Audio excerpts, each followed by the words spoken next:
Guys, if you can just explain to your children and to your inner children why, you have saved so much headache to all. Why? Because I am explaining it to you right now. When you explain why, you are forcing a decision onto someone else. Guess what happens? They see more clearly. And if they see more clearly, they can make their own decisions later, so you don't have to. Why is that so bad? Now, if they make their own decisions,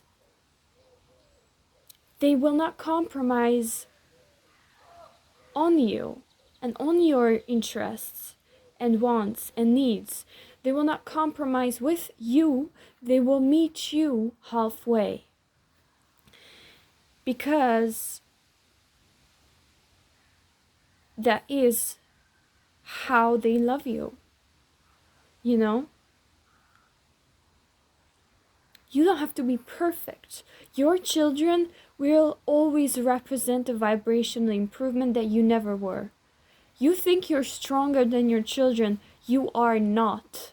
If you keep settling for negative discipline, if you keep forcing decisions upon them that you do not even explain, or if you explain them, you leave no room for them to arrive at a decision themselves. For example, let's say that we are sitting on the grass. I want to go indoors because it is colder there. I want to kind of, wind down because it is late in the day, but my child wants to stay outdoors on the grass, in the sun. They crave the sun, they need the sun, and you also tell your child to be in the sun anyway. So why are you forcing your child to go indoors with you, right?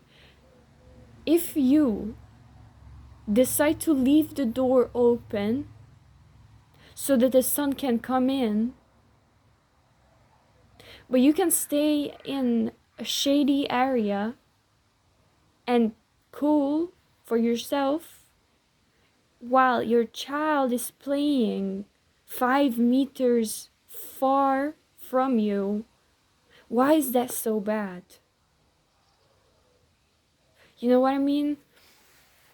Like, even when a child arrives at an age, you don't have to be a super attuned human being to read Boundaries from Dr. Henry Cloud and John Townsend, where they explain that children go through phases of development where their brain will be prepared to enter into life stages where they evolve to either make their own decisions, buy their own food, dress themselves in their own bodies, and so on and so forth.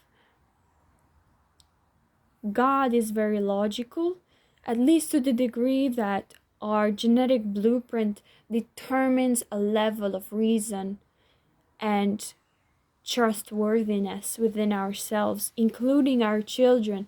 Your child is not rebellious.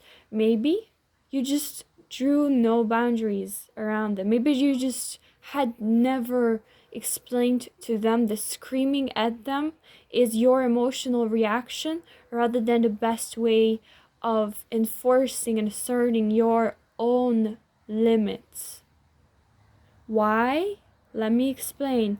Because your best way to get your needs met in any opposition by clarifying your limits and boundaries is by warning the people in advance. And then if they do not change, following through with action. But screaming in and of itself is a reaction. It is not a response. So when you react and scream, that is an action, that is a consequence. And mind you, bears in the wild protect their cubs when they come back from having strayed away, playing in the ground, whatever. They just run around. So the mom finds them. And you have photographs of bear mamas screaming at their children, disciplining them. You are not alone for screaming at your children and having emotions. Having emotions is very important and valid all the time. Even if the reaction, even if the word, even if the verbal expression is not true, you are valid, you are important, you are significant. However, when you leave no space between you asserting your boundaries and verbally preparing other people for them, compassionately, I must add, they will suffer before they need to.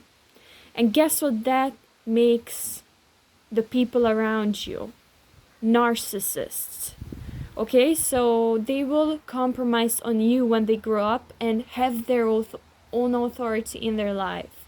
When they have the choice to choose you over another person or another person over you, they will choose another person.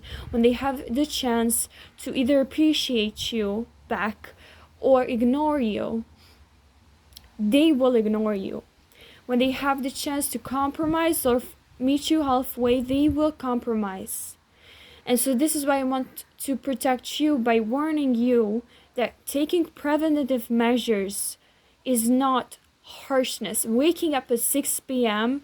and taking your kids to school, to lunch, to breakfast, to church, to fasting prayer, to the playground, to do exercise, to walk the dog, to pet the dog, to pet each other is not harshness.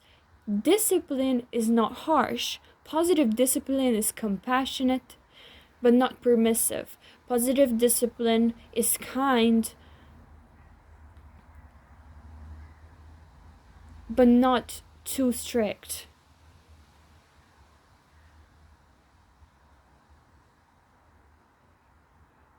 It meets you halfway. And there is a decision that is good for you and another aspect of you. There is always a decision that is good for you and in a matter of time feels good to another part of you as well. Follow your joy, because if you do not, nobody else will.